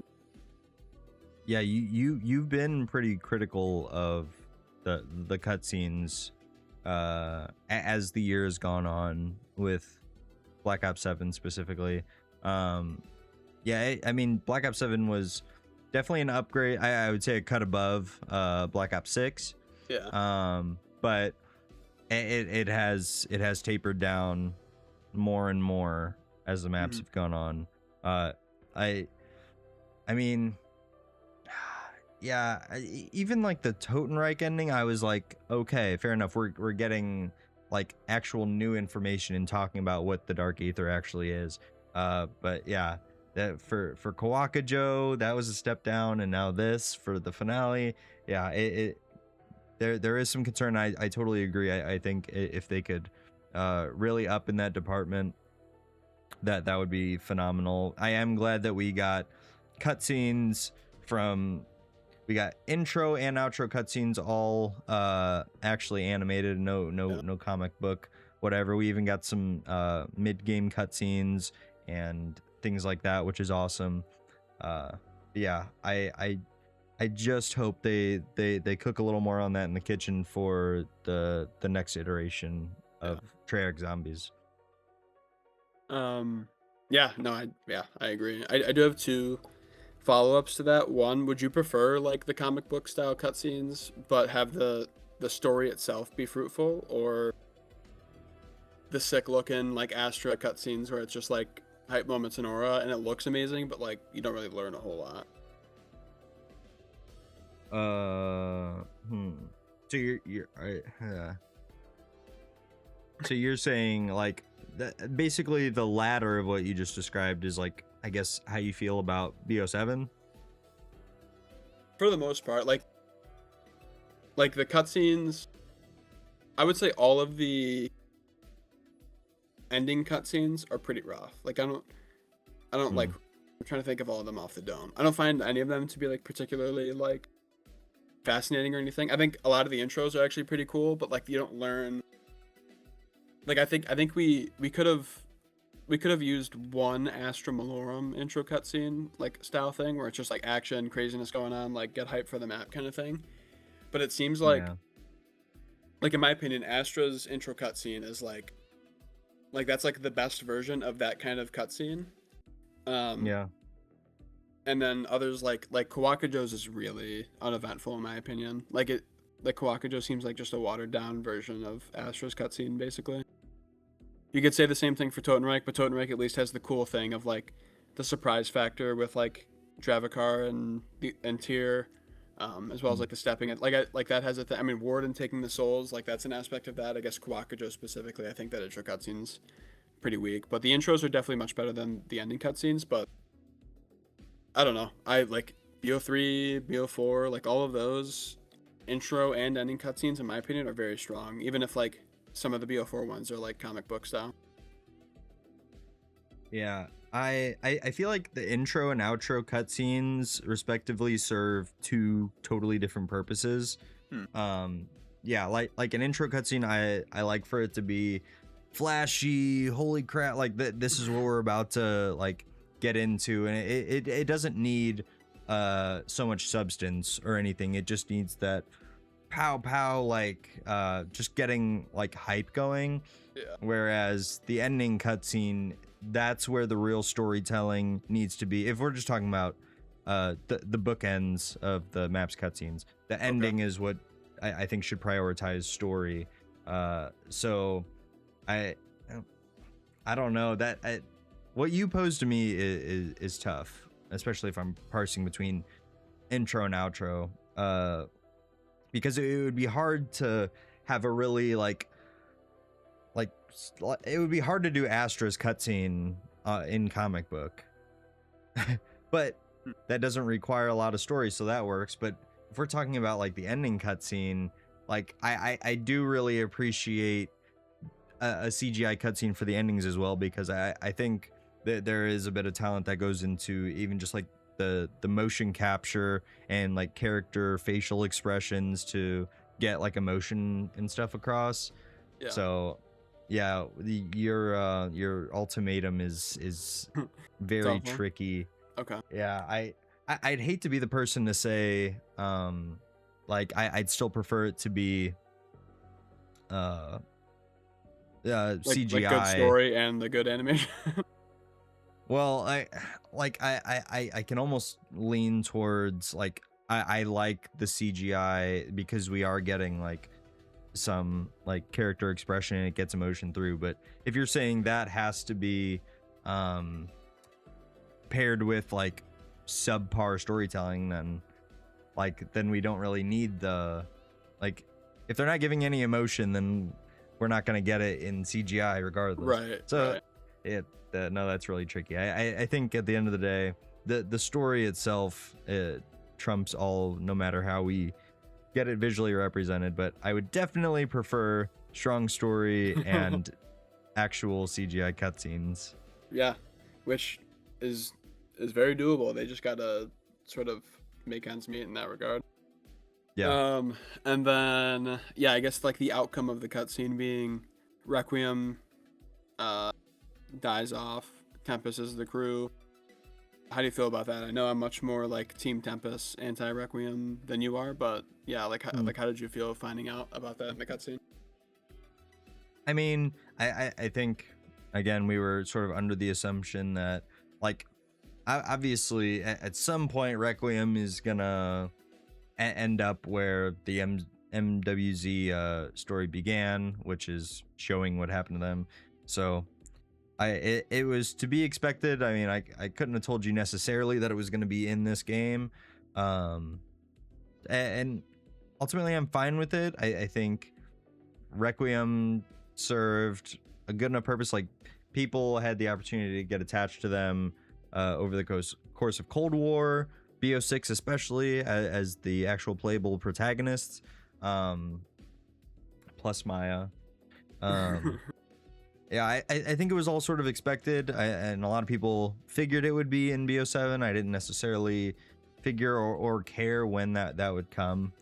And as I said, depending on how the hospital sign like actually figures into what we can believe about what's happening, like it's there is still some fascination there, but reading it at like a face value sort of thing, it's serviceable. We were expecting it. As for Tempest seemingly being the protagonist for the next Treyarch Zombies game, I could sort of understandably predict that, but I couldn't have said like, yeah, that's for sure what they're doing. Yeah. So there was a bit of surprise in that nothing happened to them other than Ava and the twins saying, yeah, go get them. Like your story's not over. Yeah. That was there was a bit of surprise there, but like not so much. It was like, okay, makes sense. Yeah. And I feel okay about that. I do love the Tempest crew. I wish we got a canon name for them. But yeah, I'm excited to see where the next game goes. Of course, I'm always going to be invested in the story through the highs and the lows. Yeah, we'll see what happens next. Yeah, that's a good way of putting it, because we really didn't get a good glimpse of anything going on with like where they go, or like who the new enemy is. Like, Monty didn't sort of ascend and start like pulling the puppet strings or anything, so we Yeah. didn't get any kind of foreshadowing there. But I will say, maybe I'm just smooth brained. There seems to be more like mounting evidence for that being the case every day. But was really fond of when they said like the end and then for now. I was just like, I'm in. Like whatever's going on for the next game, like I'm all the way in. Yeah, it was just a big because like when it said the end, I was like kind of sad, and then like 5 minutes, it was like the chart of like it's over, and then like we're back. Yeah. That's kind of the emotional roller coaster that I had. But yeah, I'm hoping that they can give us a little more intrigue with Tempest. Like I already find that much more fascinating than Requiem, but it seems like a lot of people, myself included, want like more backstory and lore for them, and yeah, just make them, I guess, a little bit more like get people more invested in them and like their story and whatever mission that they're on for BO8. So yeah. Is there anything else you wanted to touch on before we wrap up the cutscene? Yeah, I mean, I do still have some reservations about Tempest. Like, still, like, I as much as I love them, like their sort of like place in BO7 was to sort of like it seemed like they were like exercising their demons, so to speak, and that's sort of happened to an extent, enough to where I would have understood if they said, okay, like their story is fulfilled enough. So I am wondering like what more story there is to tell, like at least in terms of like backstory and history. Like obviously you can have a strong story going forward, but you can do that with anyone. So I can understand why you might have wanted a brand new crew. Yeah. So a lot of questions. I need a lot of time to digest it. Sure. But I'm also curious to see what other people say, because I'm sure there's plenty of details and ideas and theories that I'm like just not picked up on that could totally change how I feel about this whole thing. Yeah, that's where I'll put a bow on it for the story until the dead drop. Yeah, speaking of, is there anything else to talk about before we get into the dead drops? No, I don't think so, man. I think we covered as much as we possibly could. We went through it with a pretty fine-tooth comb, all the different aspects of it. I'm happy to leave that where it's at for now. We're going to be talking about it in a couple days again, and we'll see if anything changes. Okay. Yeah, definitely more side eggs and stuff to be found. So maybe we'll talk about those in our next pod with a very special guest. Tune into that, by the way. Everyone, you got second plug of the show. We're gonna do another one during the outro, so it's a very important pod. Stay tuned for that. But yeah, without further ado, I think we got some fun dead drops to get into. I really like this week's questions. Yeah. I also think we should we could talk about super Easter egg stuff, and one of the questions maybe sort of pertains to that, but we'll save that for our guest. Okay. All right. First up comes from Justice, who asks, do you think we will ever see a ray gun Mark IV? Excellent question, Justice. I just wanted to say that because some people might say that the so-called Ray K is the ray gun Mark IV. It's not a part of the ray gun family. It's barely a wonder weapon, if you count that. I think we do. I think Treyarch just seems to have a lot of fun with the ray gun ideas, minus the Ray K. And it would be cool. I mean, we haven't gotten a ray gun variant since BO3, so would be really cool seeing, over 10 years later, see them implement some kind of like really cool, ray gun variant again. Maybe even for BO8, maybe people would consider that lazy or something, but if they could make it cool, then yeah, I'd be totally down. I love all three members of the ray gun family. I'm very fond of. So what about you, Debbie? All three, and all only three, huh? No more. Yeah, so while I do have like reservations about the idea, just because people are gonna say like, oh, they're just like iterating on the ray gun again, like nostalgia bait, all that stuff outside of that bubble. I do think we will at some point. I couldn't tell you when, but at some point I do see them adding another iteration to the ray gun family. I don't know all what they could do. I mean, on like BO3 custom maps, like there are mods that have it's like a ray gun shotgun, which could be neat. Like they could do all sorts of things, and I'm sure at some point they will. I don't know if that's going to be in the next game, but I do see it happening at some point. Yeah. And with that said, Justice, thank you for the question. Next up is Captain Caro, who asks, do you think we'll see relics added with season 6? Kevin did say we'd get them with every map, but Rex Infernus seems to break that streak. Yeah, that's tough. I think like if I was to, my prediction is no. I don't think that we're gonna get relics. I think we're gonna get like something super Easter egg related. Yeah, I just think we would have gotten them with the map. I don't think just it being a finale map like changes the changes the relic system. I don't see why it would make sense for them to wait a half season or whatever to throw the relics into the map. So I don't think we're gonna get relics for it. I think it's gonna be something like super Easter egg related. Yeah. What about you, Debbie? Yeah, I could see that, and they would kind of argue that, you know, like that Rex Infernus and the super Easter egg are kind of commingled, linked together in some way, in the way that Beast from Beyond and the Meph boss fight sort of are.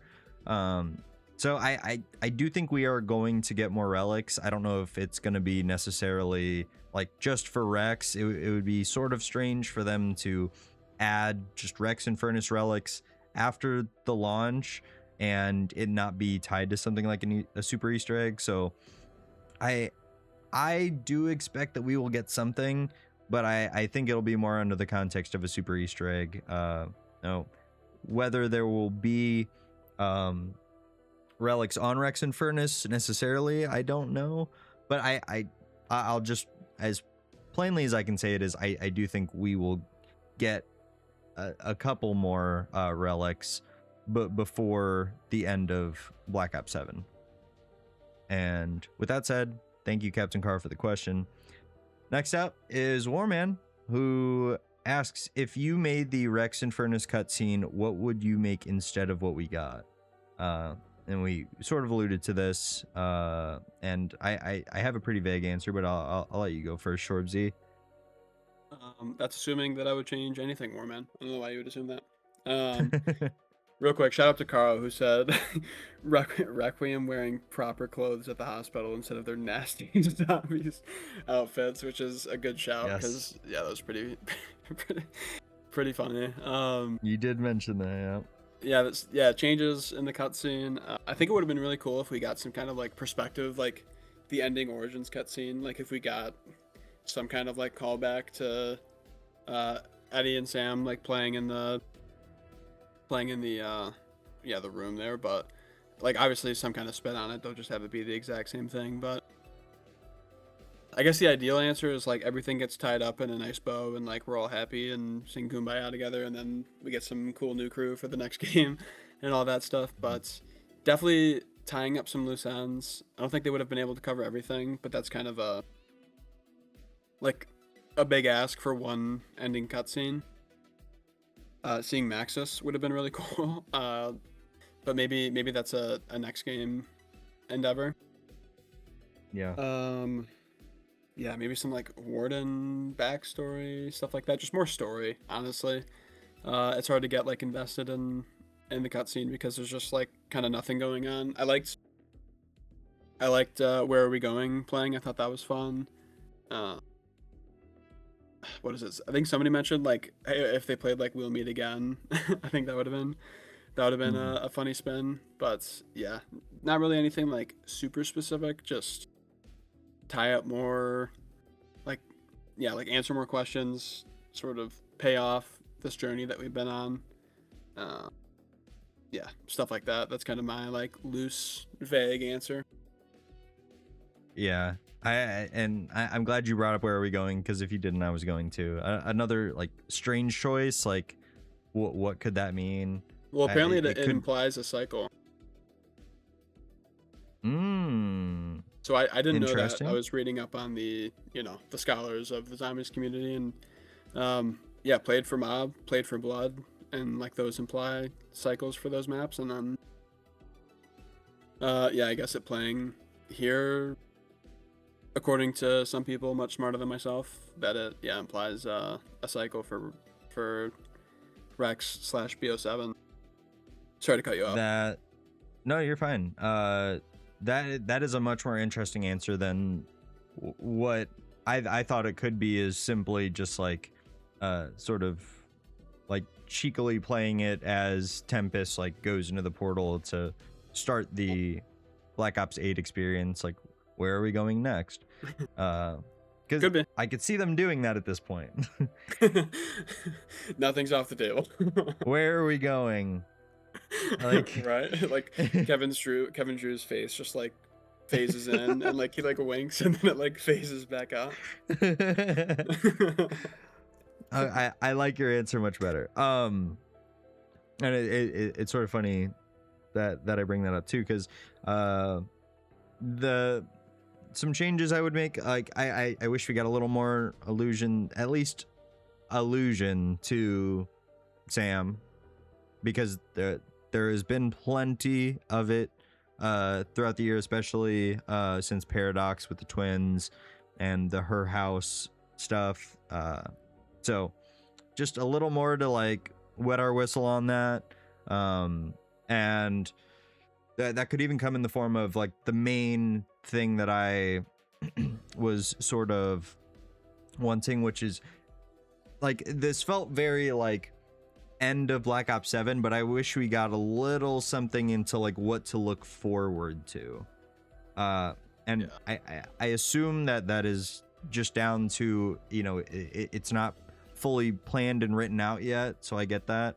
But that would have again, something to wet the whistle, something to look forward to. I mean, even as simple as like the like Tempest being for whatever reason put back in where they came from, and everything's different, and all these things have changed, and I don't know. I wish we would have just got a little sneak peek.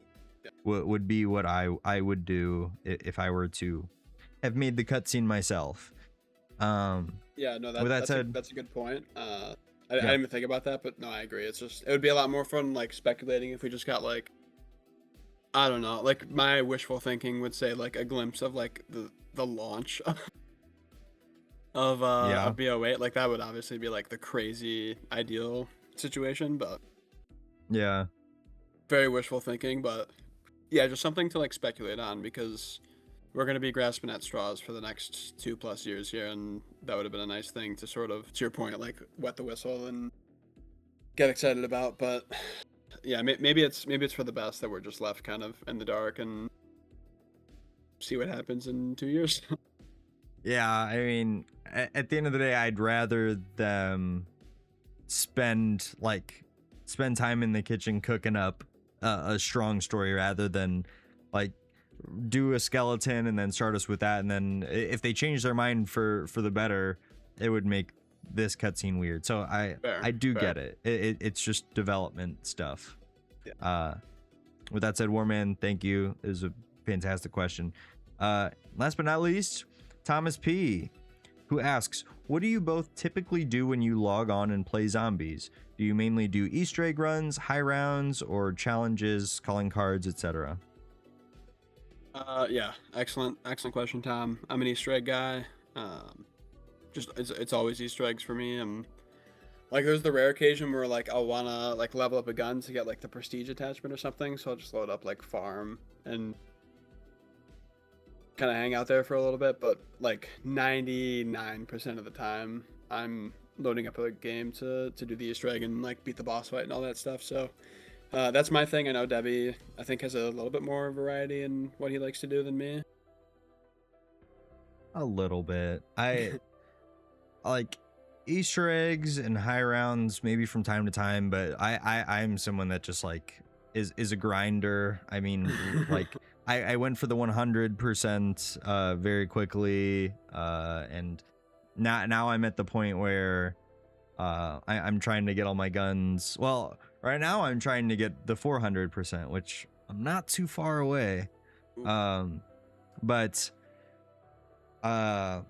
zombies specifically, yeah, right now I'm just like leveling up guns when I can, and then when new content comes out, that's when you'll especially see me doing the Easter egg runs for brand new stuff. Obviously relics, I've yet to get all of the Kawakajo ones, but I'll absolutely get them. I figure I'll have to for certain things. I still have to get some cursed completions as well on Kawakajo, for some pap camos. But yeah, so when I'm not doing all the interesting stuff, I'm just grinded, baby. Fair. No. And Thomas P, thank you very much for the question. Shorbzy, do you have any parting thoughts before you take us home? No, man, just really happy with Rex. I know it's not everybody's favorite, both gameplay wise and story wise, but yeah, I think it's an absolute blast, even though the story doesn't quite end the way that everybody would like to. Yeah, overall, huge fan of it. We'll definitely be talking more a little bit in our next video with a very special guest. You guys gotta be there. But yeah, Devi, anything you want to say before I get us out of here? No, go for it, man. All right, yeah, thank you guys so much for tuning in to episode 29 of the Pack Mentality Podcast. Yeah, we appreciate you guys tuning in. Let us know any of your thoughts of Rex Infernus down below in terms of, gameplay, cutscene, all that good stuff. Anything me or Debbie missed or got wrong. Obviously, there's a good amount of information that's still kind of up in the air right now. But yeah, let us know your thoughts down below. Make sure you guys subscribe, like, comment, follow us on Twitter. Join the pack. Yeah, call your friends, hug your parents, all that good stuff. And yeah, we'll catch you guys in the next video with a very special guest. And yeah, appreciate you guys for tuning in. And we'll see you later. Peace. Peace.